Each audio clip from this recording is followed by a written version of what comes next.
Welcome to another edition of Everyone Hates Cleveland, the podcast. I don't know, maybe we shouldn't call it that anymore. I feel like it's been actually a year now since EHC has gone away. Maybe we need a new name. We're still the things here. We lost in the fire, Jim. The things we lost in the fire. We're still alive. That's all that counts. Which is kind of the motif for the Indians this year. We're still alive in first place. Okay, I'm not going to start it off that way. We haven't talked in a while. They're on a 5-game win streak. We got lots of fun stuff to talk about. I'm just going to start off with something that I want to start off with. I usually kind of kowtow. First of all, Mike, how the hell are you? I'm pretty delightful right now. I'm swell. Delightful and swell. Mike is the 85-year-old in a 20-year-old body. That's great. All right. First of all, this is not a 20-year-old body. Let's be honest. Well, this thing is a 45-year-old body. So an 84-year-old in a 45-year-old body who's really 24. Let's just leave it at that. All right. Let's talk Indians. We haven't talked in a while. There's a lot we could get into in between the last time we talked about talk Tribe. But let's not go there. So we'll start with some fun stuff. I want to talk Danny Salazar, Mike, and I could get starky with this, but I'm not going to, because honestly, his most recent start, that 7-inning, no walk, 8K, 86 pitch, out of nowhere start, even surprised me, who might be the builder of the bandwagon for Danny Salazar. Where did that come from? This is a guy who a year ago was a fantastic starter. Made the All-Star game, and that's when everything started kind of falling apart for Salazar. How does he come literally out of nowhere with this kind of revisit to that first half of last year? I think Joe did an awesome job. Joe Gerbury, a recent addition to WFNY, talking to Salazar, and Salazar revealed that, it's the first time he's felt really that close to healthy, which is outstanding. That's really positive. I also, there's a part of me that I just think Danny Salazar is really pissed off at the Cleveland Indians. To be honest, I think he was showing Indians management as much as he was showing anyone else.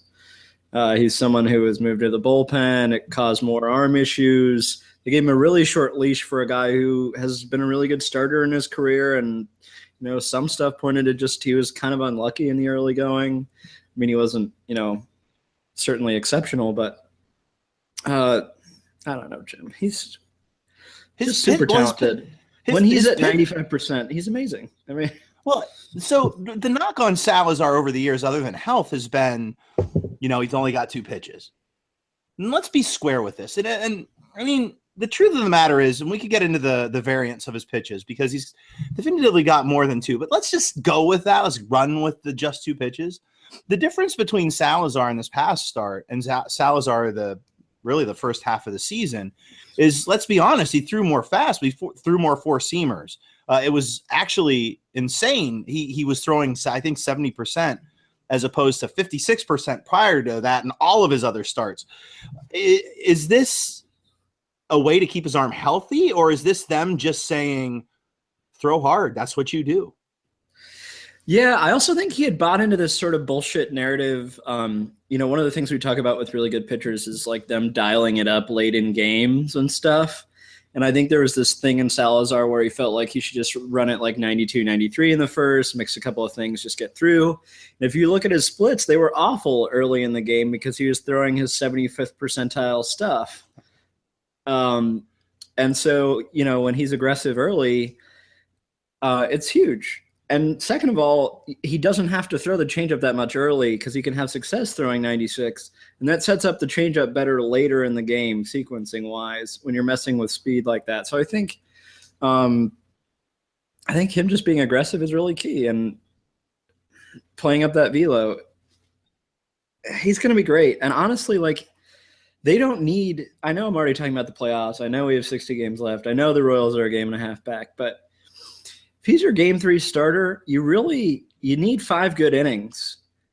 And so he can empty the chamber for 5 innings. That's fine. 90 pitches, 5 innings. He can empty the chamber, and then we're going to turn it over. Or, he and Clev can piggyback or do something really creative, but like he can empty the chamber early in games, and that's what they need from him. So I definitely think that's the right approach. All right, let's stick with rotation. I want to focus in on Corey Kluber, and it's not a painful discussion other than the fact that if you look at his numbers today, they're very similar to his numbers from 2015 when he won the Cy Young. We've had several conversations, Mike, about how that was a once-in-a-lifetime season. His K per nine is up 2 miles per hour from that year. His walk rate is up a smidge, maybe 0.15, maybe 0.2 from that 2015 Cy Young season. His FIP and XFIP are, I think, both sitting at 2.46 right now. I don't have the numbers in front of me. I did something about this yesterday. I think that's where they're sitting. The XFIP, I believe, is lower than it was in 2015. The FIP is a little bit higher, but they're all right there. This truly is a Corey Kluber resurgence. He's back to that pitcher, and I know a lot of people are probably going to listen to this and say, well, he's been the same pitcher as the past 2 seasons as he was 2 years ago, and blah, blah, blah. They can fuck off.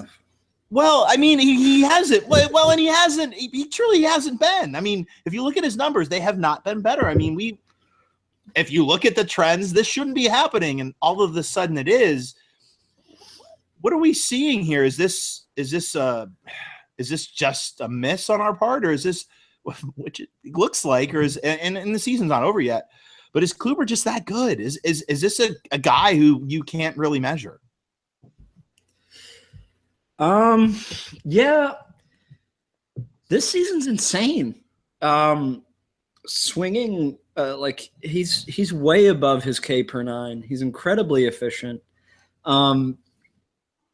I think the other thing that we don't talk about enough this year too, we bitch and moan a lot about the rotation. I'm using awful language. My sincerest apologies to those who have better expectations of who I am as a person, but that's life.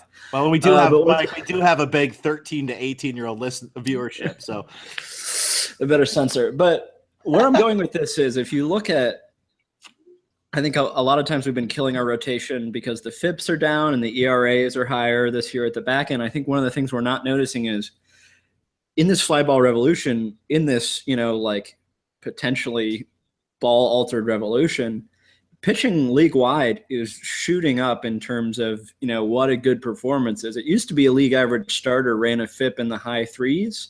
Now, Clevinger's a league average starter and his FIP's 4.2. And he's pitching really well. He's been really good, and that's where Salazar is too. And I'm totally cool with that. And I guess my point here is for Kluber to have lowered his FIP and XFIP and keep them close to what they were in that Cy Young season. I mean, he's not going to win the Cy unless Chris Sale falls off a horse, cuts himself while he's trying to cut up jerseys, has a scissor incident. That's not happening. But he's been exceptional, and it's insane. And honestly, I'm really happy I was wrong, and also I'm happy I expected that he wouldn't do this. He's 33. Guys don't get better at 33, and he has.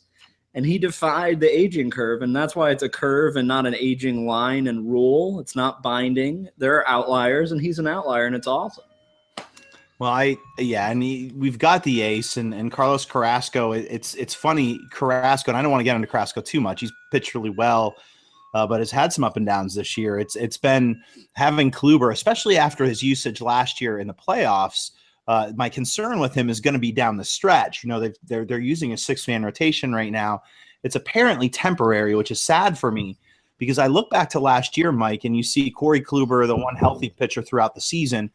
He makes it all through the year, and then they use him. And in fairness, they were pulling him in after 6 in games that they were leading, but a lot of usage in the playoffs. Are you concerned at all, especially with these high pitch counts? They've got Kluber coming out with 96, 97 pitches. I think in his last start, he came out in the 8th with over 100 pitches, maybe sitting at 102 when he came out. Are you concerned about overusage here? It seems like, we've had a 13-man, pitching unit here with this, insane amount of relievers, and they all got used up last night and 2 more here. And But are you concerned that usage here with Kluber that, when we get to the playoffs, if we need him like we did last year, is he still going to be able to maintain what he did last year, this year, especially with maybe higher pitch counts we're seeing?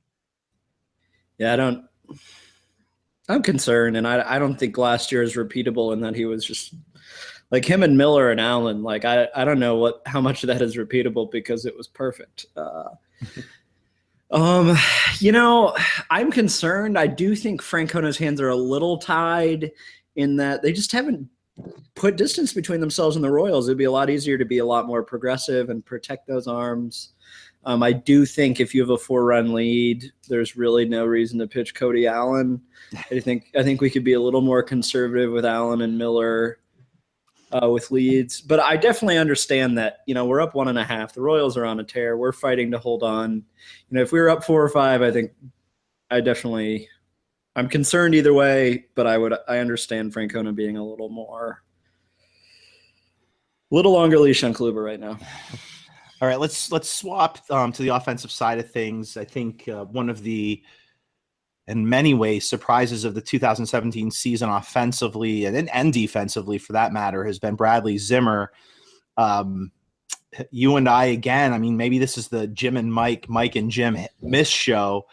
Over the past couple of seasons, you especially have kind of, and I've been right there with you, have notated kind of this. You wanted to throw me under the bus there. Let's be honest. Well, you especially have sucked, sir. You, sir. Well, if you have sucked, I have bought hook, line, and sinker to it because you write a piece and then I have to write a piece too. And he's a tricky hitter, Mike. I mean, let's be honest. I think there were a couple of concessions that we have to make regarding Zimmer that maybe we didn't take into account. One being just his physical size. I mean, we're talking about a guy who's 6'5", and both you and I talked to Adam Burke quite a bit, and he mentioned this to me, and it just kind of smacked me in the face. I mean, you're talking about a guy who's 6'5". We got a big strike zone. Is part of his K percentage, and I'm not saying a big part of it, but is it enough to make it overtly concerning in that we see it as maybe being more than it is? Is it just a simple fact that his strike zone is so big?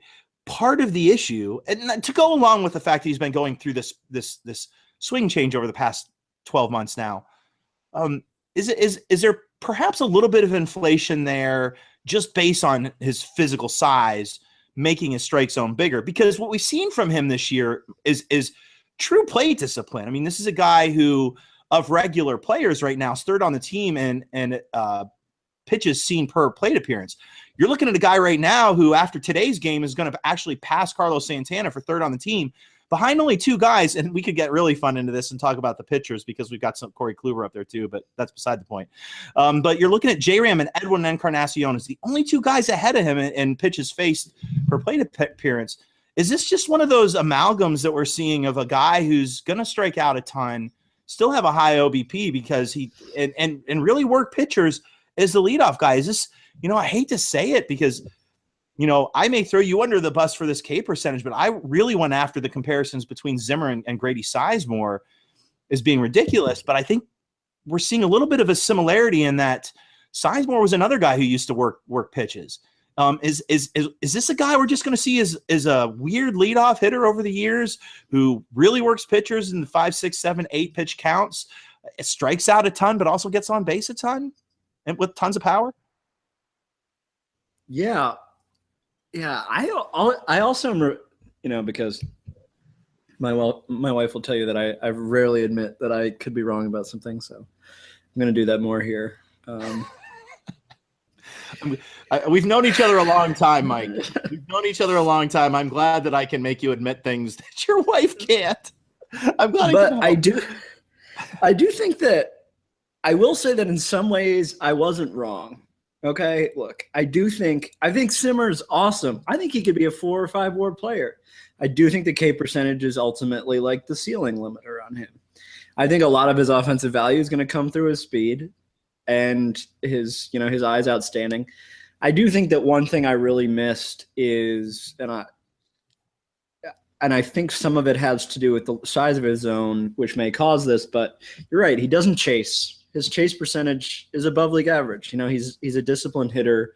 The one thing he does is he swings and misses a lot more than the league average. And I think part of that may be he has a larger zone to cover because I think his pitch recognition is really rock solid. I just think at times he can get a little long, or it may just he looks a little long because he's a massive zone to cover, and that can be pretty challenging. So I definitely think that's an input. I think his pitch recognition is really solid, which makes me think that he can hold up a K percentage like this at the big league level, and I think it also can improve a little bit when your strength, when your pitch recognition is average to above average.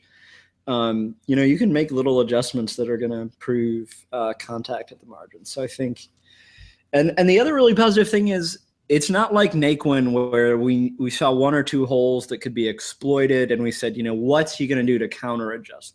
The positive with Zimmer is really obvious holes right now. He can handle most of the strike zone and he's not chasing. He hasn't shown a weakness with pitches outside the zone because he, sort of commands the strike zone. So in that ways, I think that's really positive in what we've seen so far. Well, what's interesting to me, and we've talked about this weeks ago, and if you watch his home runs from the past couple of days, both kind of down and away. I noticed early when I started working on this Bradley Zimmer piece, this like 4 month in the making Bradley Zimmer hitting piece. And the one thing I noticed is he was struggling with pitches outside the zone. We're talking about this guy with this massive, reach. And it looked like he was pinching in on his swing. And it was really strange to me. It looks like he was extending a lot more over the past, really, if you watch his swings over the past week or so, those 2 home runs in particular that he rifled, he got the bat through the zone really quick, got his hips out and in. If you were golfing, he'd be hitting the ball 330. He seems to be extending a lot better, and he seems to be getting the bat through. The swing doesn't look as long as it did before. I mean, this is still a process, but what do you see? You talked about his speed. Where do you see what do you see power-wise for Zimmer going forward? I mean, a lot of people have been making comparisons to, guys like Adam Dunn, just because Dunn is similar in size. I mean, obviously defensively, they're not the same guy, but could you see a 30 home run guy down the line? Yep. Yes. Any left-handed hitter with above average power who gets to hit in progressive 81 games a year, I'm going to say yes. All right, let's talk a little bit about what happens over the next 2 weeks. I mean, we've got the trade deadline coming up here, and I want to talk about that. We'll get into that in a second, but this does feel like one of those seasons where the Indians are looking at the deadline a little bit different than they did last year when they went after Miller and got him, and then went after Lucroy as well. I don't feel that this year, Mike. I feel like they're looking at Kipnis and Chisenhall as being those trades. And maybe Zimmer is one of them as well. You've got those guys coming back. You got Kipnis, who does look like he might be back by August 1st. That actually scares the hell out of me, because a guy who you worry about breaking down as the season progresses, coming back early from an injury, scares me. But Chisenhall extremely hot heading into his injury, and supposedly he'll be back a week or two after that, although both are shooting for August 1st. Do you first of all, question, I'm just going to kind of serve it to you and see what you do with it. What do you do when those two guys come back? What's the team going to look like? You've gotten some production from a few guys that you didn't expect. Obviously, I think Urshela is a guy that you're going to move, but I'm just going to volley it to you. When Chisenhall and Kipnis come back, what changes with the roster? And then on the other side of that too, Mike, talk deadline. What are they going to shoot for here? Are they looking for a starter? Is the Salazar start going to be a big deal as opposed to prior to that, we didn't see Salazar doing this? I mean, is another good Salazar start, does that keep us from getting a starter? What do we look for, starter, or is there something else you think the Indians could tackle? So Kipnis and Chisenhall first. How do you see this altering the team going forward, a team that's won 5, possibly 6 in a row as we're talking here? And then what do they shoot for at the deadline to wrap things up today?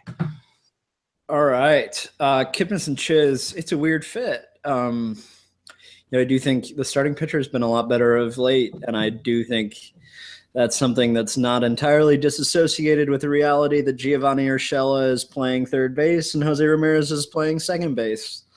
I think there's some correlation there. But moving on. That I don't mean to interlude there, but that would be a great piece for someone to write. I'm not writing that piece. I'm just saying that would be a great piece for someone to write who always is looking for ideas. Just saying. Okay, go ahead. Yeah, Jeff Nomina, come on. Does he? He's one of those video guys. Let's not mince words. Nomina's a video guy. He doesn't even talk to us anymore. Thanks, Jeff.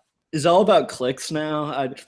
He uses us. He uses us to drive his clicks, and now he's just gone. He's just gone, Mike. Screw you, Jeff Nomina. He's buying mansions now, too. It's absurd. He's already using that YouTube fame. But I don't know how it fits. I mean, it's an improvement. I mean, it's nice to see. I think Brandon Guyer's starting to feel it a little bit, so you can do the matchups.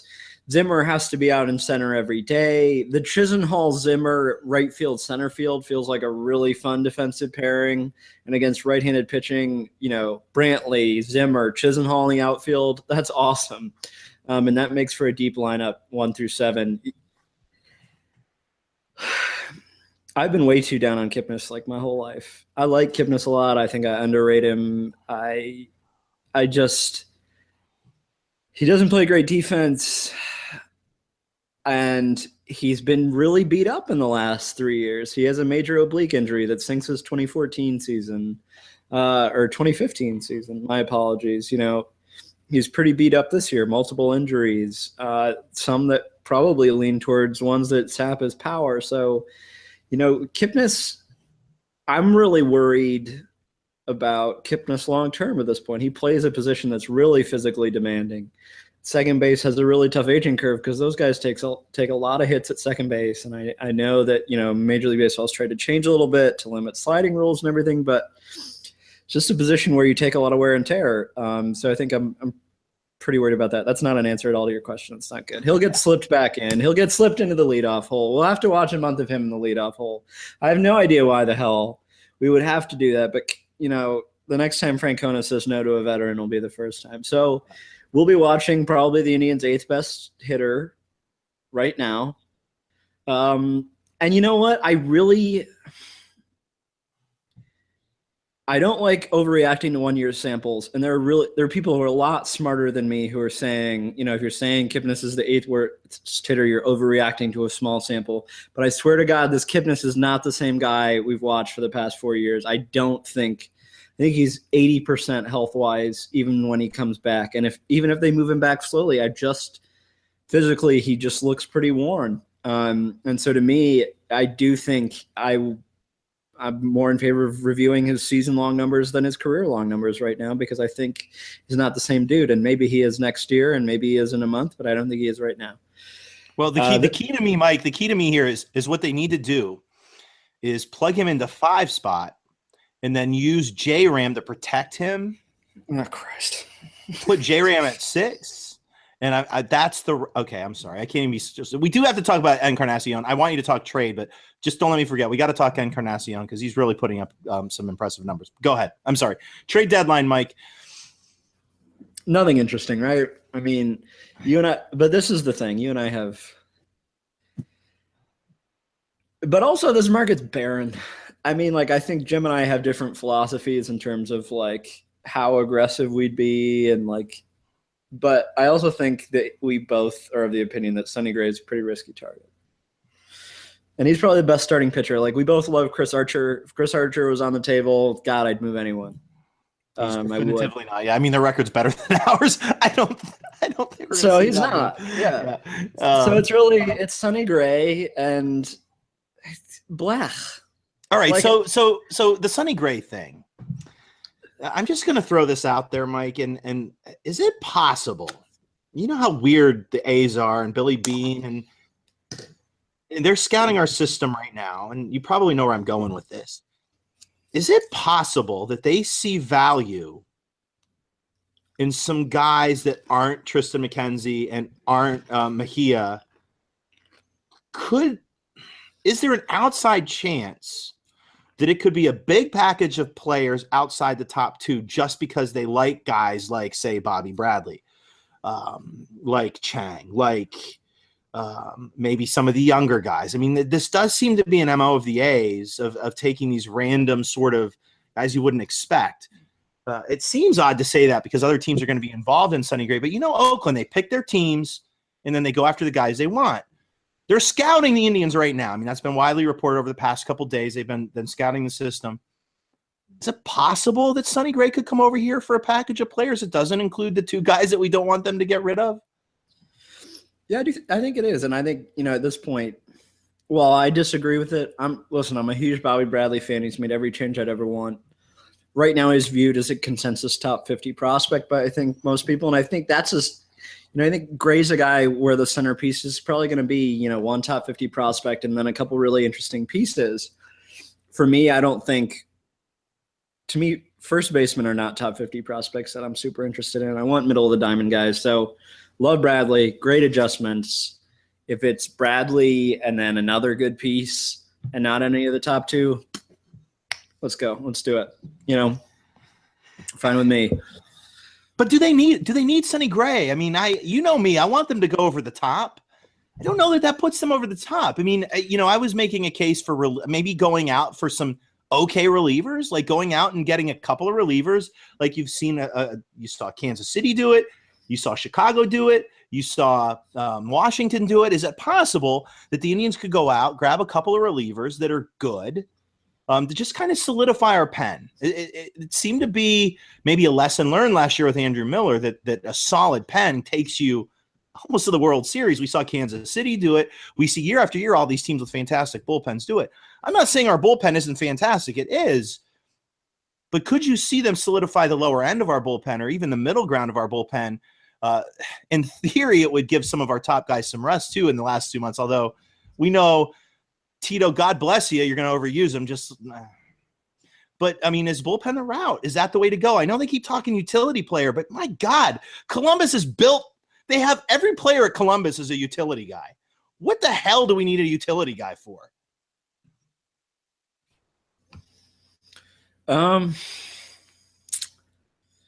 I think bullpen's the route. Nunez, though, dude. Nunez was the guy. I saw it today. He got stolen from us. Stolen. Man, it's hard to get those league average utility players anymore.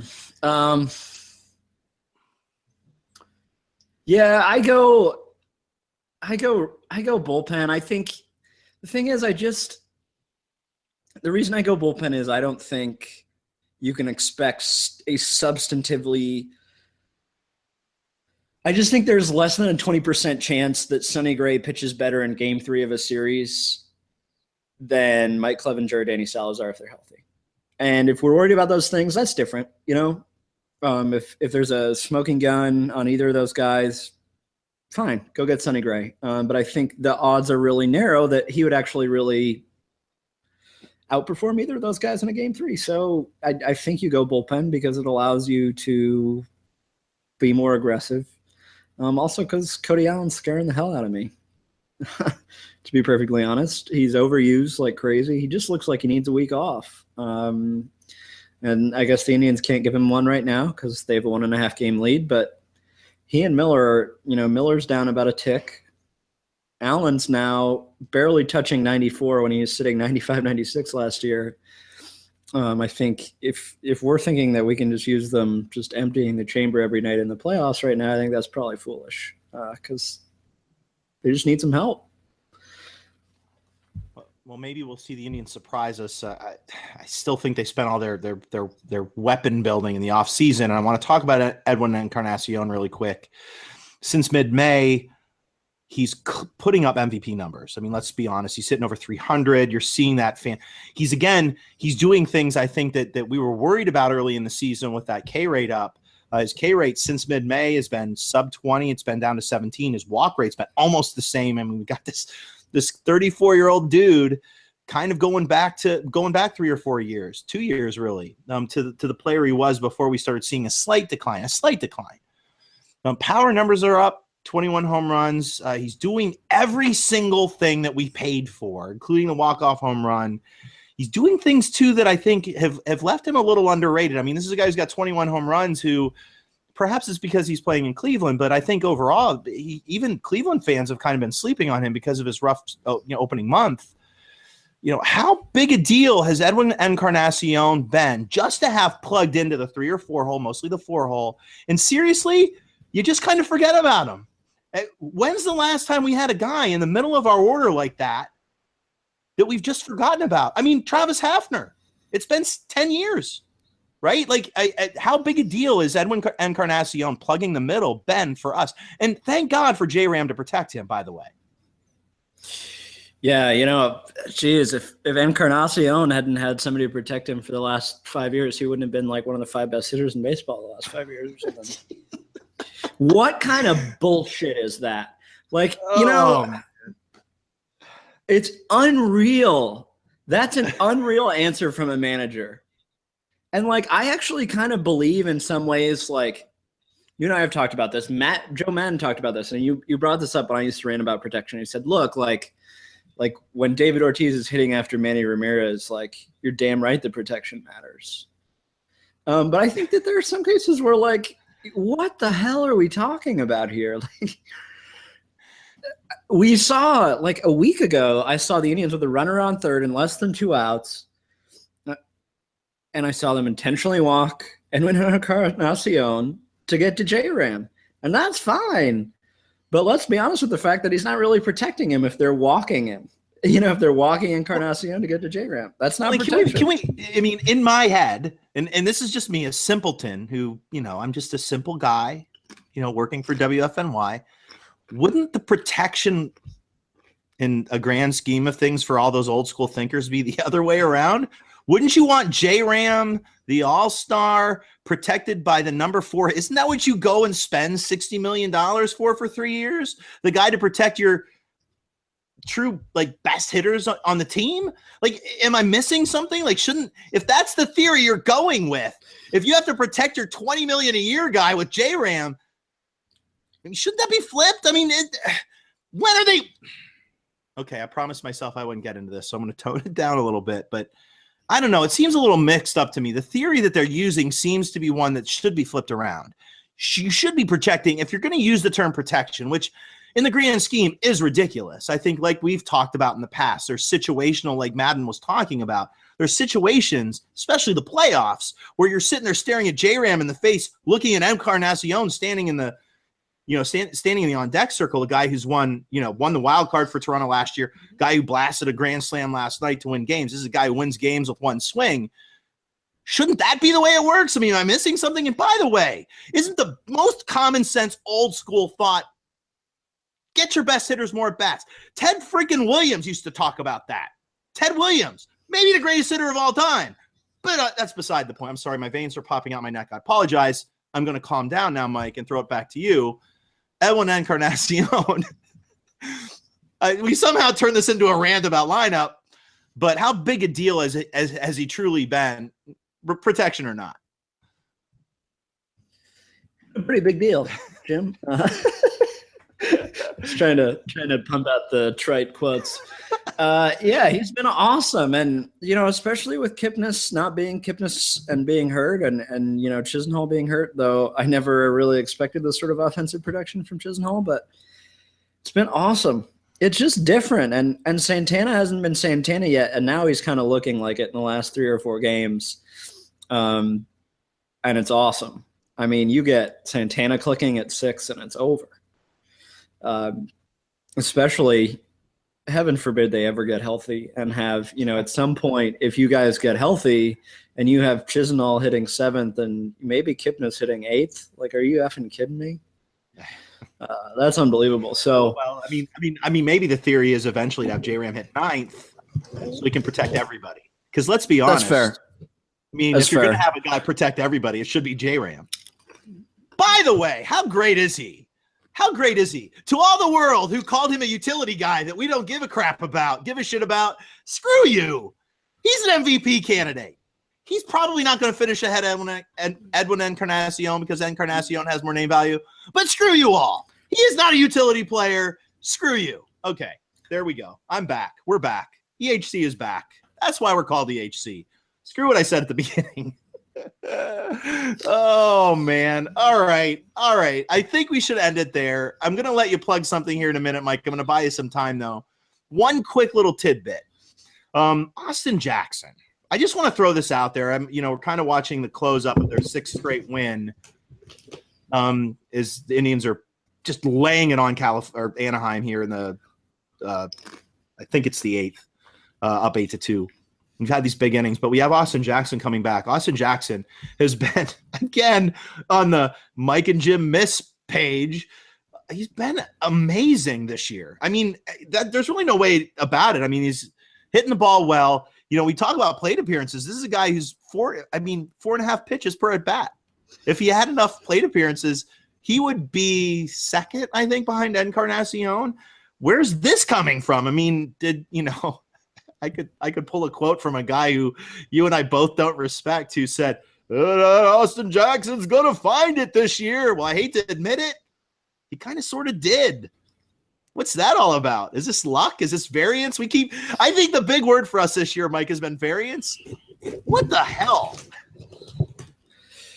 I think a big part of it is that for the first time, maybe in his career, he's being used as basically a 90% platoon bat. So his offense looks awesome. I mean, he's someone who used to play against righties and lefties all the time. Now a predominant portion of his at-bats are against lefties, which he looks awesome. He crushes lefties. So I think that's a big part of it. I don't think he can play defense and center anymore, but he's been awesome. I mean, he's been really disciplined. He's been great. I got nothing. He's been really good. Well, we'll kind of wrap things up there. I want you to plug something. Tune in to, I suspect if anything goes down, Mike and I will probably be throwing the podcast up with the trade deadline. We've been playing around with some strange ideas, with big life events, with actually what might be 2 moves coming up for the both of us. The next few months are going to be interesting for the both of us is regarding podcasts, but I suspect in the coming days, if the Indians do make a move, we'll probably throw another podcast up here. I think the one wild card in all this, Mike, is that the Indians are playing to keep the window. They're playing for now. I mean, they made moves last year. They made moves this offseason to win now. I think if they see a guy out there to break things open, they'll do it. So who knows? They could surprise us here in the next couple of days with a big move. And I wouldn't consider Sonny Gray a big move, although he is probably the best available starter out there. But if another big move comes out, maybe they go out for a Brad Hand. Still, I think they're going to maybe get a couple of relievers. That's probably the route they're going to go. I just hope they don't bring in some rink-dink utility guy. Is Drupal Cabrera? Are you kidding? Anyways, all right. Anything you want to plug over the coming days, Mike?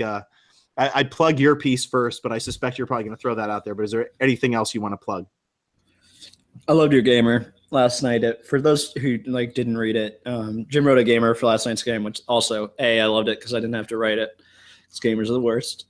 And B, Jim wrote he's doing this because it was supposed to be his gamer. Don't think I'm not fooled. He's trying to get me to do it It's true, but it was also an awesome gamer because Jim dropped some super dope nuggets about a couple of defensive plays, specifically a couple of plays from Zimmer. And a couple of plays from Brantley. Jim and I have some hot takes about Brantley's defense. How was that a 5-star catch? I'm sorry. Go ahead. I have a theory about this, actually. I have a theory.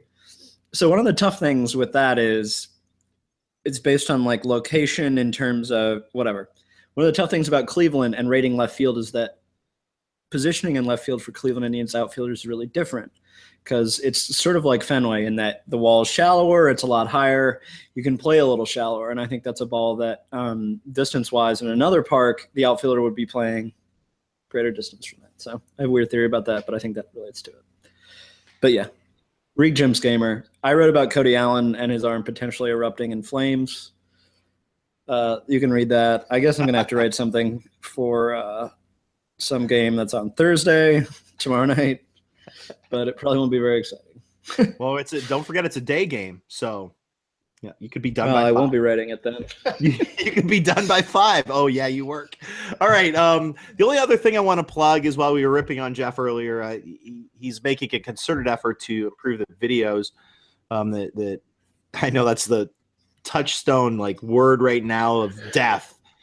But we are never going to stop writing at WFNY, and Jeff's looking at some video content as well. We're just trying to cover all of the bases because there's really no reason to do one and not the other. So check out Jeff's WFNY short takes on our YouTube channel, and I don't have the address for it, but just go into the WFNY site, the waitingfornextyear.com site, and check it out. Of course, check out all the podcasts. Mike and I are going to we haven't potted in a long time, and I don't think either one of us know why, but we're going to try to kick this up a notch and throw up some audio content on a regular basis so that we get our tribe talks in. I honestly think if Mike and I could find the time, we'd do it every day if we could. So look for us 2 or 3 times a week. I know there's a lot of other Indians podcasts out there now since last we podcasted, but I do think that Mike and I, and we've been doing this now. This is right around our 200th episode from CSI to IBI to WFNY. So I do think we have a unique take. We're pretty passionate about it, but we do have 2 completely different takes. Mike comes from the analytical sense. I come from maybe the old school sense. And Mike and I have always kind of melded in the middle. So listen to our podcast. Let's try to drive some numbers up for us, and we'll keep doing this for you. So tune in WFNY, check out Mike's stuff, check out my stuff, check out Nom's stuff. We've been writing a ton, so check it out. We'll have a ton at the deadline, and I don't know, maybe the next time we talk, we'll still be streaking. I mean, we're going to tie our streak record with 6 this year, Mike. 6. I just worried we're going to lose 5 out of the next 6. Yeah, I had to put that in. All right. YOLO. All right. Closing up shop. We'll see you soon. Have a good night, everybody.